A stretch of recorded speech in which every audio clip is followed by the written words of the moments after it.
अस्सलाम dear students, hopefully आप सब खैरियत से होंगे। इस लेक्चर में डिस्कस करूंगी आपकी बुक का पॉइंट रेस्पिरेटरी सिस्टम की बीमारियां।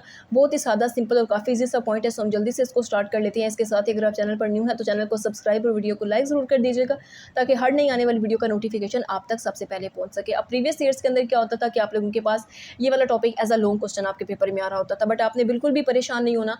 कभी भी आपके पेपर में ऐसे आपका एग्जामिनर आपसे नहीं पूछता कि रेस्पिरेटरी सिस्टम की बीमारियों पर एक तफसीली नोट लिखें, बल्कि आपके पेपर में ये सवाल पता है किस तरीके से आ रहा होता है। आपका एग्जामिनर आपसे जो है वो जनरल इसमें से कोई एक पॉइंट पूछ रहा होता है। वो आप लोगों से ब्रोंकाइटिस भी पूछ सकता है, ब्रोंकाइटिस के साथ साथ वो आप लोग के पास नमूनिया, अस्थमा, एम्फिजीमा, रैंडमली जो उसका दिल करता है कोई एक पॉइंट पूछ सकता है। लेकिन जो ज़्यादातर पेपर में आ रहा होता है वो लंग्स कैंसर है, जो आपका काफ़ी इंपॉर्टेंट और आपके पेपर में कई मरतबा आने वाला क्वेश्चन है। लंग्स कैंसर काफ़ी इंपॉर्टेंट डिसऑर्डर और बीमारी है, जो आपके पेपर में बहुत बारी मैंने देखा है पेपर में आई है, बिकॉज आपकी प्रीवियस बुक्स के अंदर भी जो आपका प्रीवियस सिलेबस था, बिकॉज इस बार तो अब नया सिलेबस आया, काफ़ी नई चीज़ें आपके सिलेबस में इंक्लूड की गई हैं, कुछ टॉपिक्स नए ऐड किए गए हैं, सेकंड ईयर की इवन के आपकी बुक्स के अंदर शामिल किए गए हैं। सो अब हम बात कर लेते हैं अपने टॉपिक के। रेस्पिरेटरी सिस्टम की बीमारियां वो बीमारियां जो आपके पूरे के पूरे रेस्पिरेटरी सिस्टम से रिलेट कर रही होती हैं, जिसमें आपका पूरा पूरा एयर पैसेज भी आ रहा होता है, आपके लंग्स, आपकी ये वाली सारी चीज़ें इंक्लूड होती हैं। सबसे पहला पॉइंट, क्योंकि आपके सिलेबस में तो इस चैप्टर से सिंपल शॉर्ट क्वेश्चन आने हैं, सो वो भी हम साथ साथ चल के डिस्कस कर लेंगे। मैं आपको मार्कआउट भी कराऊंगी आपने किस तरीके से क्या क्या चीज़ें याद रखनी है। ठीक है, सारे टॉपिक याद रखने की या करने की ज़रूरत नहीं है। सिंपल जो जो पॉइंट्स मैं बताऊंगी आपने वो हाईलाइट कर लेने हैं या मार्कर के साथ लगा लेने हैं, बस आपने वही याद कर लेते हैं, वही याद कर लेने हैं। अब इस टॉपिक की बात कर लेते हैं ब्रोंकाइटिस वाले की, तो इसमें से भी सिर्फ और सिर्फ आपके पेपर में 2 सवाल आने हैं। आपका क्लास टेस्ट है, आपका बोर्ड एग्जाम है, आपका वट एवर कोई भी एग्जाम है इस टॉपिक से, इन 2 सवालों से बाहर आपका कोई सवाल आ ही नहीं सकता। जो सवाल 2 मैं आपको बताऊँगी इस टॉपिक से करने के लिए। सेकेंड आपका पॉइंट है एम्फिजीमा वाला, सिंपल उसमें से भी आपके पेपर के अंदर 2 ही शॉर्ट सवाल आते हैं, तो आपने टोटल जो है इन टॉपिक्स में से सिर्फ और सिर्फ 4 शॉर्ट सवाल प्रिपेयर करने हैं। तो देखिए कितना ईजी है इन टॉपिक को प्रिपेयर करना। सो जल्दी से हम अपने फर्स्ट पॉइंट को स्टडी करते हैं। अब आपने सिंपल बस जो जो चीज़ मैं बताऊंगी वो साथ साथ लगाते जाना है। सबसे पहले लाइन की बात करते हैं, ब्रोंकाई या फिर ब्रोंक्यूल्स में होने वाली सोजिश, जिसको आप सोजन या सोजिश कहते हैं, स्वेलिंग भी कह रहे होते हैं हम उसको इंग्लिश में, इन्फ्लेमेशन का हम उसको नाम देते हैं, उसको हम ब्रोंकाइटिस कहते हैं। ये आप लोगों के पास है सिंपल डेफिनेशन किसकी, ब्रोंकाइटिस की। आपके पेपर में वो आपसे ये भी आपका एग्जामिनर आपसे पूछ सकता है कि ब्रोंकाइटिस की तारीफ़ करें, या फिर वो आपसे ये भी कह सकता है कि ब्रोंकाइटिस से क्या मुराद है। तो दोनों तरह से सवाल पूछे, आपने क्या जवाब देना है। सिंपल ये ब्रोंकाई या ब्रोंक्यूल्स में होने वाली सोजिश को, इन्फ्लेमेशन को हम किस चीज़ का, सोजिश को, इन्फ्लेमेशन को हम क्या कहते हैं, ब्रोंकाइटिस कहते हैं। तो ये आप लोगों के पास थी डेफिनेशन ब्रोंकाइटिस की, जिसको मैंने ब्रैकेट में कर दिया ताकि आप लोगों को बड़ा क्लियरली पता चल जाए कि ये आप लोगों के पास डेफिनेशन है। अब इसी डेफिनेशन के साथ साथ आपका एग्जामिनर जो है आपके पेपर वाला, वो आपसे काइंड्स भी इसकी पूछ रहा होता है, और यकीन माने काइंड्स बहुत ज़्यादा इंपॉर्टेंट है, कोई स्टूडेंट उसको स्किप आउट नहीं करेगा। काइंड्स एमसीक्यूज़ के लिए भी इसकी ये टाइम, इसकी ये ड्यूरेशन, वो चीज़ें हैं बहुत ज़्यादा इंपॉर्टेंट चीज़ें हैं, तो आपने काइंड्स को बिल्कुल भी स्किप आउट नहीं करना है। सबसे पहले ये बताया गया है आप लोगों के पास कि ब्रोंकाइटिस के अंदर क्या होता है, ब्रोंक्यूल्स की अंदरूनी जगह कम हो जाती है। ठीक है, उसकी वजह से क्या होता है कि जो ब्रोंकाइटिस है वो एक्यूट यानी कम अरसा 2 हफ्ते, और क्रॉनिक ब्रोंकाइटिस यानी कि काफ़ी लंबे अरसे मतलब कि सालों तक, महीनों तक, तकरीबन इसका टाइम जो है वो आप लोगों के पास 3 मंथ से 2 ईयर्स तक, ठीक है, ये रहती है। 3 आप लोग समझ लें कि 3 महीने से लेके 3 माह से लेके 2 साल तक इसका ड्यूरेशन, इसका दौरानिया हो सकता है। किस वाली का, क्रॉनिक ब्रोंकाइटिस का। अब क्रॉनिक ब्रोंकाइटिस के बारे में थोड़ी सी उसने आपको यहाँ पे डिटेल की है, ये आपकी अपनी चॉइस है। आप अगर क्रॉनिक ब्रोंकाइटिस को डिटेल में करना चाहते हैं तो कर लीजिएगा, अदरवाइज आप इसको स्किप आउट भी कर सकते हैं। ये क्रॉनिक ब्रोंकाइटिस 2 लाइनें इसके बारे में बताई गई हैं।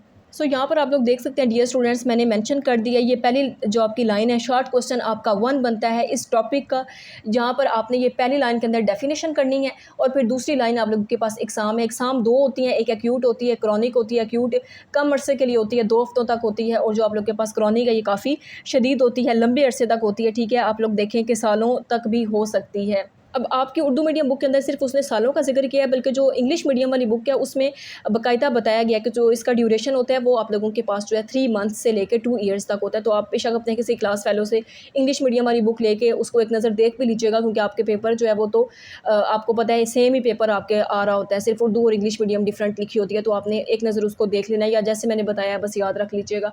अब ये क्रॉनिक ब्रोंकाइटिस के बारे में 2 लाइनें बताई गई हैं, अगर आप करना चाहते हैं तो इसको कर लीजिएगा, अदरवाइज इसको स्किप आउट भी कर सकते हैं, आपकी अपनी चॉइस है। अब देखिए क्रॉनिक ब्रोंकाइटिस के अंदर क्या होता है कि जो ब्रोंकाई की दीवारें हैं उसमें म्यूकस पैदा करने वाले सेल्स की तादाद बढ़ जाती है। अब जब सेल्स की तादाद बढ़ती है, किन सेल्स की, जो आप लोगों के पास ब्रोंकाई की दीवारों में म्यूकस पैदा कर रहे होते हैं, तो इसकी वजह से क्या होता है कि ज़्यादा म्यूकस जो है वो बनना शुरू हो जाता है, ज़्यादा म्यूकस रहता है। ठीक है, कि जो ब्रोंकाई है उसमें फिर ज़्यादा म्यूकस रहता है, बिकॉज सेल्स बढ़ गया ना म्यूकस प्रोड्यूस करने वाले, इससे तनफुस में आने और जाने वाली हवा के रास्ते में रुकावट आती है। तो फिर क्या होता है, सिंपल जो आप लोग के पास तनफुस है, जो ब्रीथिंग का प्रोसेस है, उसमें सांस लेने में काफ़ी उस बंदे को दुश्वारी पेश आती है। सेकंड क्वेश्चन शुरू हो गया जिसमें आपने वजूहात, इलामात और इलाज जो है वो एक ही क्वेश्चन का आपका हिस्सा होती हैं। आपकी एक्सरसाइज का भी क्वेश्चन नंबर 6 है, तो आपने एक्सरसाइज में भी इसको लाजमी करना है, तो अभी भी आप इसको देख लें। बहुत सिंपल और सादा सा सवाल है। अब यहाँ पर डियर स्टूडेंट्स आप लोग देख भी सकते हैं, मैंने मेंशन कर दिया है। सेकंड क्वेश्चन आपका बनता है जिसमें वजूहात, इलामात और इलाज है। मैंने इसको हाईलाइट भी कर दिया, अंडरलाइन किया है इसीलिए। अब फर्स्ट पॉइंट के अंदर वजूहात है, इसके अंदर क्या होता है, आपके पास कोई वायरस या फिर बैक्टीरिया से होने वाले इन्फेक्शन वगैरह या फिर सोजिश पैदा करने वाले आप लोग के पास केमिकल्स, मसलन जो आप लोग के पास तंबाकू का धुआं वगैरह शामिल होते हैं। इलामात की बात करें तो इलामात के अंदर आप लोगों के पास खांसी, सांस में हल्की जो आप लोग के पास क्या होती है, इस तरीके से ये एक आवाज़ सी आती है, ठीक है, खरखराहट की। उसके बाद बुखार, सर्दी लगना, सांस की तंगी जिसको आप छोटा सा ब्रीथ कहते हैं। ज़रूरी नहीं है आपने सारी की सारी इलामात याद रखनी है, अब कोई 2-3 याद रख ले। खांसी याद रख लें, बुखार याद रख लें, सर्दी लगना याद, बिकॉज आपको पता है बुखार में सर्दी लगना ये आम चीज़ें होती हैं, तो रिलेट करके कोई 2-3 इलामात याद रख लें, वो भी आप लोग लिख सकते हैं। ठीक है, 2 नंबर के सवाल में जब आप 1-2 इलामात या वजूहात लिख देते हैं तो वो इनफ रहती हैं आप लोगों के पास। 1 नंबर की 1 वजूहात होती है या 1 नंबर की 1 इलामत होती है। इलाज के अंदर आप लोग के पास अद्वियात हैं खांसी ख़त्म करने वाली, ताकि सांस लेने में आसानी हो सके। ठीक है, उसके बाद एंटीबायोटिक्स हैं, अगर आप लोग के पास ब्रोंकाइटिस जो है वो बैक्टीरिया के इन्फेक्शन से हो तो। उसके बाद आप लोग के पास एंटी वायरल आप लोगों के पास अद्वियात हो सकती हैं जब किसी वायरस की वजह से इन्फेक्शन हो। जलन पैदा करने वाली जो आप लोग के पास चीज़ें हैं जैसे इरिटेंट्स, मसलन धुआं और आलूदगी से बचना, ये भी काफ़ी इंपॉर्टेंट पॉइंट्स हैं। इसमें से भी बेशक 2-3 कर लें आप, सिंपल ये कर लें, एंटीबायोटिक्स कर लें, एंटी वायरल कर लें या इरिटेंट्स भी कर लेते हैं, 3 लफ्ज़ भी लिख देते हैं तो इलाज आपका मुकम्मल है। मतलब काफ़ी पॉइंट्स जो हैं वो आपके क्लियर हो जाते हैं। ठीक है, ब्रैकेट वाली नहीं करनी, ना करें, बस एंटीबायोटिक्स ये लफ्ज़ याद रख लें, एंटी वायरल याद रख लें, इरिटेंट्स वगैरह याद रख लें, धुआं या आलूदगी याद रख लें, उससे बचना। ठीक है, वो आप लोग इसमें देख सकते हैं। अब यहाँ से जो सेकंड क्वेश्चन है वो आपके पास आ रहा होता है, एम्फिजीमा से क्या मुराद है। तो एम्फिजीमा के अंदर सिंपल क्या होता है कि जो आप लोगों की एल्वियोलाई होती है, बिकॉज आपको पता है कि आप लोगों के पास एल्वियोलाई क्या होती है, वो जगह जिसको आप एयर सैक्स कहते हो, जहाँ पे गैसेज जो है आप लोगों की जो एक्सचेंज हो रही होती हैं। ठीक है, जिसको आप लोग गैशियस एक्सचेंज भी कहते हो, वो एल्वियोलाई की जगह पे हो रही है। जैसे आपने देखा कि आप लोग के पास ब्रोंकाई या ब्रोंक्यूल्स की बात करें तो ब्रोंक्यूल ज़्यादा छोटी होती है ना ब्रोंकाई से भी, ब्रोंकाई भी ब्रांचेज हैं और आप लोग के पास ब्रोंक्यूल्स भी होती ब्रांचेज है, लेकिन ब्रोंक्यूल्स ब्रोंकाई से भी छोटी होती हैं। और फिर हमने लास्ट पे क्या देखा था, एल्वियोलाई एयर पैसेज वाले टॉपिक के अंदर, जो कि आपकी बुक का लेक्चर 2 बनता है, उसके अंदर हम ये सारी चीज़ें डिटेल लेक्चर के अंदर स्टडी कर आए हुए हैं। तो एल्वियोलाई की जो अंदरूनी दीवारें हैं वो भी नरम होकर टूट जाती हैं। ये आप लोग के पास सिंपल सी जो है वो डेफिनेशन है एम्फिजीमा की। ठीक है, मैं इसको अंडरलाइन कर देती हूँ। ठीक है, ये तो सिंपल डेफिनेशन है, लेकिन आगे भी आपने इसको एक आधी लाइन इसमें प्रिपेयर कर लेनी है एम्फिजीमा वाली। इस तरह बहुत सी जो आप लोगों के पास छोटी जगहों की बजाय एक जगह बन जाती है, इसकी वजह से गैसों के जो तबादले के लिए सतह कम पड़ जाती है, ये लाइन इंपॉर्टेंट है। ठीक है, और इस तरह मरीज़ को सांस लेने में मुश्किल होती है। यहाँ पर आपने 2 लाइनें याद करनी है, एक ये ऊपर वाली और एक ये लास्ट वाली लाइन की, इस फर्स्ट वाले पॉइंट की, ये अंदर से छोड़ देनी है आपने। ठीक है, ये 2 लाइनें आप लोग के पास सिंपल आपने प्रिपेयर करनी है, एम्फिजीमा से क्या मुराद है। इसके बाद आप लोगों के पास ये वाली 2-3 चीज़ें हैं। सबसे पहले वजूहात हैं कि हवा के अंदर जो मौजूद आप लोग के पास सोजिश पैदा करने वाले केमिकल्स का ज़्यादा अरसा तक जो है आपने सामना अगर लोग कर रहे हैं, मसलन जैसे तंबाकू का धुआं हो गया, केमिकल्स हो गए, खुशबुएँ और दूसरे फ़िज़ाई पोल्यूटेंट्स वगैरह जो है वो इसकी वजह बनते हैं। आप 2-3 भी कर सकते हैं, ज़रूरी नहीं है आपने सारी की सारी वजूहात करनी है आप। ठीक है, आप केमिकल खुशबुएँ कर लें, दूसरे फ़िज़ाई आप पोल्यूटेंट्स याद रख लें, तंबाकू का धुआं, या कोई एक अंदर से पॉइंट छोड़ भी सकते हैं आप जो आपको थोड़ा मुश्किल लगता है। तो ये आप लोग के पास थी यहाँ पर वजूहात के बाद इलामात है। इलामात के अंदर आप लोगों के पास क्या है, सांस की तंगी हो गई। ठीक है, उसके बाद आप लोगों के पास जो है वो दरीना खांसी होगी जो काफ़ी लंबे अरसे तक चलती है खांसी। ठीक है, जिसको आप क्रोनिक कफ भी कहती है। उसके साथ साथ म्यूकस के साथ साथ या म्यूकस के बगैर वाली खांसी। ठीक है, ऐसी खांसी जिसके अंदर आप लोगों को जिसको आप खुश्क खांसी या बलगमी खांसी भी कहते हैं। उसके अलावा सांस में जो है वो खरखराहट, सांस लेते वक्त ऐसे बलगम का जो है गले में खड़ इस तरीके से क्या कहते हैं, आवाज़ पैदा करना, आप लोगों को आवाज़ सी सांस के अंदर ना आवाज़ सी आती है, वीजिंग वगैरह जिसको आप कहते हो, सीटी की तरह सांस के साथ आवाज़ आ रही होती है। ठीक है, आपने देखा होगा कि कभी कोई बंदा पास सोया पड़ा हो तो उसके पास से ना उसके एक्चुअल में उसके पास से ऐसे वीजिंग की सीटी टाइप की ना आवाज़ आ रही होती है, उसके नाक में से ये आवाज़ आ रही होती है, नोज़ में से।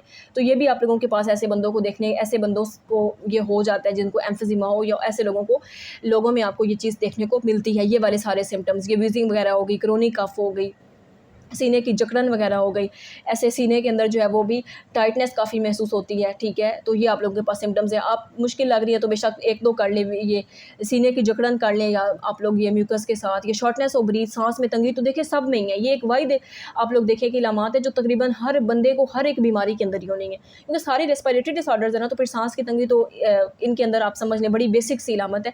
तो इसको आपने लाजमी 1 नंबर के लिए याद रखना है, बाकी इनमें से कोई 1-2 कर लेते हैं तो वो इनफ रहती हैं। इलाज के अंदर भी आप लोगों के पास यही है कि खांसी कम करने वाली और सांस की तंगी से आराम की जो अद्वियात हैं वो आप लोग यहाँ पर ले सकते हो, ठीक है। एम्फिज़िमा का कोई मुकम्मल इलाज जो है, इलाज मुकम्मल नहीं होता है, ठीक है। अगर किसी बंदे को हो गया तो फिर ये उसको परमानेंट रहती है। हाँ, ये है अलबत्ता कि कोई मेडिसिन यूज़ करने से इसकी सिम्पटम्स कम हो सकते हैं, कुछ उसको आराम रह सकता है, लेकिन जड़ से ये बीमारी ख़त्म नहीं हो सकती है। और केमिस्ट्री के लेक्चर्स के लिए डियर स्टूडेंट्स आप इस चैनल को विजिट आउट कर सकते हैं, जहाँ पे मैं आपको उर्दू मीडियम भी और इंग्लिश मीडियम भी केमिस्ट्री पढ़ा रही हूँ। तो आप लोग जाके इस चैनल पर भी केमिस्ट्री के लेक्चर्स के लिए इसको विजिट आउट कर सकते हैं। सो यहाँ पर हमारा लेक्चर भी खत्म होता है। Thanks you so much for watching. मुझे अपनी दुआओं में ज़रूर याद रखिएगा, अपना भी बहुत सारा ख्याल रखिएगा। मिलते हैं एक नेक्स्ट लेक्चर में एक नेक्स्ट वीडियो के साथ, तब तक के लिए अल्लाह हाफिज़।